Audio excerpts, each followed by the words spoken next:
Okay, children. Now I move into this process of now breathing, which is called inhalation and exhalation, or we say inspiration and expiration. Now here you can see, children, that inhalation is chiefly the breathing in process and exhalation is breathing out process. During breathing in, what we take? We take in oxygen, we take air which is rich in oxygen, and during breathing out, we exhale the air which is rich in carbon dioxide, and that is a waste product as a result of respiration. Now I take you to this slide. Just see here that during inhalation, when the air comes in, you can experience this sitting on your sofas or your tables where you are seeing this presentation and hearing the lecture, that the chest expands. As you inhale, your chest expands, the rib cage comes outward, and the diaphragm pushes up. So what happens? The volume increases of this cavity, thoracic cavity, and air comes gushing from outside inside. And during expiration, what happens? When you breathe out, this thoracic cavity, it pushes inside. You can see here the volume reduces, and finally the carbon dioxide is expelled through this tract, through our nostrils. So this is a simple process of breathing. Now children, when we study breathing, I do say it is taking in of the oxygen.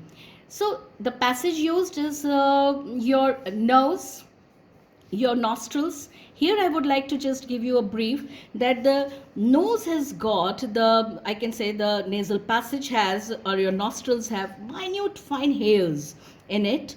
The function of these hairs is to trap any germs, dust particles in it, and also this passage is lined with mucus, which also help in sticking out all those things into your nostrils and not allowing the air to move into the throat with all these dust particles.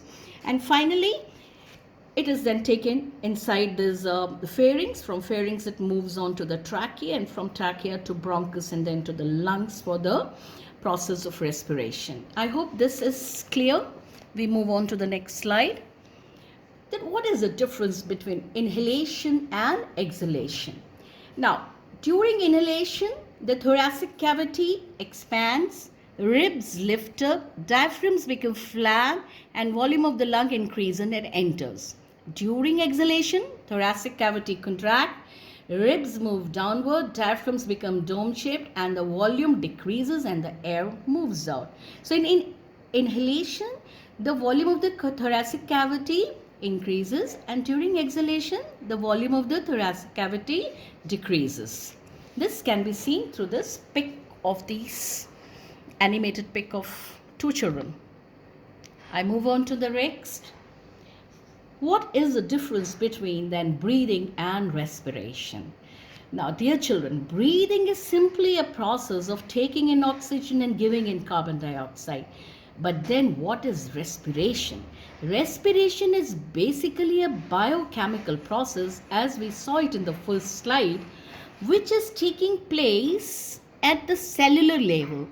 The oxygen which is brought into the lungs is transported to different parts of the body, and finally at the cellular level, this oxygen combines with sugar and results in the formation of two products, that is carbon dioxide, water, and energy. And energy we study, it is in the form of ATP, that is adenosine triphosphate.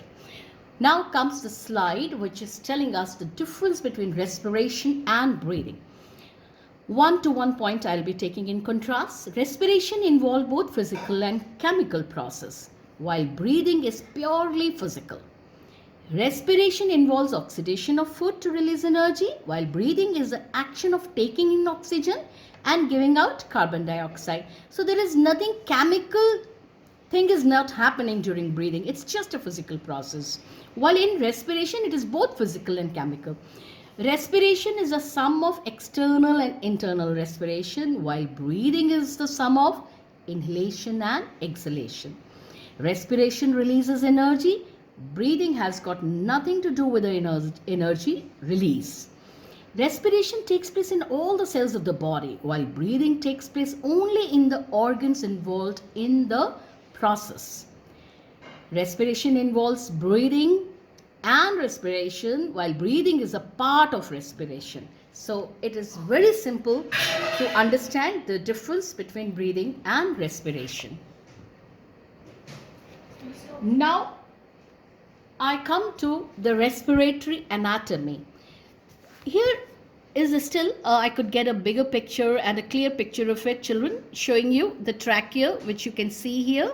It has got a C-shaped cartilaginous ring which moves on to the bronchus. Bronchus splits into the lungs into bronchioles, minute thin, I can say tubes, and these tubes then finally split into the balloon-like structures which are concerned with the exchange of gases, that is oxygen and carbon dioxide, and these alveoli are very rich in blood supply, and this is where the ultimate process of exchange of gases is taking place in the lungs, and from here the carbon dioxide is released out of the body.